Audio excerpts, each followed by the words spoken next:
세상의 계산법과 하나님의 계산법은 완전히 다릅니다. 1. 세상의 계산법과 하나님의 계산법. 세상은 이렇게 계산합니다. 많이 가진 사람이 성공한 사람이고 높은 자리에 있는 사람이 존귀한 사람입니다. 그러나 예수님은 마태복음 20장 포도원 품꾼의 비유를 통해 전혀 다른 계산법을 보여주셨습니다. 아침 일찍부터 일한 사람이나 저녁 늦게 온 사람이나 똑같은 한 데나리온을 받았습니다. 세상의 눈으로 보면 불공평해 보이지만 이것이 바로 하나님 나라의 원리입니다. 하나님은 우리의 시간이 아닌 우리의 마음을 보십니다. 적은 것이 많은 것이 되는 계산법. 마가복음 12장에 나오는 가난한 과부의 2렙돈 이야기를 기억하십니까?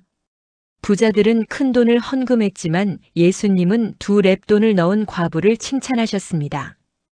이 가난한 과부는 모든 사람보다 많이 넣었다고 말씀하셨습니다. 왜 그럴까요? 하나님은 액수가 아니라 정성을 보시기 때문입니다. 하나님의 계산법에서는 내가 가진 것의 크기가 아니라 내가 드린 것의 비율과 마음이 중요합니다. 과부는 생활비 전부를 드렸습니다. 이것이 바로 하나님께서 귀하게 보시는 헌신입니다. 3. 잃어야 얻는 역설의 계산법. 마태복음 16장 25절에서 예수님은 이렇게 말씀하셨습니다. 누구든지 제 목숨을 구원하고자 하면 잃을 것이요. 누구든지 나를 위하여 제 목숨을 잃으면 찾으리라. 세상은 움켜쥐라고 하지만 하나님은 놓으라고 하십니다. 세상은 쌓으라고 하지만 하나님은 나누라고 하십니다. 이것이 역설의 계산법입니다. 내려놓을 때 채워지고 낮아질 때 높아지며 섬길 때 존귀해집니다. 4. 한 영혼의 가치. 누가복음 15장에는 잃어버린 양 한 마리, 잃어버린 동전 하나, 잃어버린 아들 하나의 이야기가 나옵니다.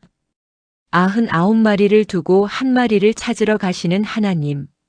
세상의 계산으로는 비효율적입니다. 하지만 하나님께는 한 영혼이 온 천하보다 귀합니다. 우리는 종종 숫자에 집착합니다. 얼마나 많은 사람이 있는지, 얼마나 큰 영향력이 있는지. 그러나 하나님은 한 사람 한 사람을 보십니다. 당신이 비록 작고 보잘것없다고 느껴도 하나님의 눈에는 온 세상보다 귀한 존재입니다. 5. 심은 대로 거두되 30배, 60배, 100배로.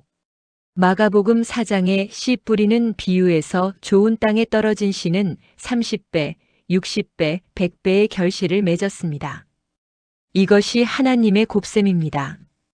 우리가 순종으로 심은 작은 씨앗 하나가 상상할 수 없는 열매로 돌아옵니다. 엘리야 시대의 사르밧 과부를 보십시오. 마지막 남은 밀가루와 기름으로 떡을 만들어 선지자를 먼저 섬겼을 때 하나님은 통의 가루가 떨어지지 않고 병의 기름이 마르지 않게 하셨습니다. 이것이 하나님의 계산법입니다. 오늘 우리는 하나님의 놀라운 계산법을 살펴보았습니다. 세상의 계산법으로는 이해할 수 없지만 믿음의 눈으로 보면 완전히 다른 세계가 펼쳐집니다. 적은 것이 많은 것이 되고 낮은 것이 높은 것이 되며 마지막이 첫째가 됩니다. 우리가 드린 작은 순종과 헌신을 하나님은 30배, 60배, 100배로 갚아주십니다. 오늘부터 하나님의 계산법으로 살아가시길 바랍니다. 두려워하지 마십시오. 하나님의 수학은 절대 틀린 적이 없습니다. 아멘.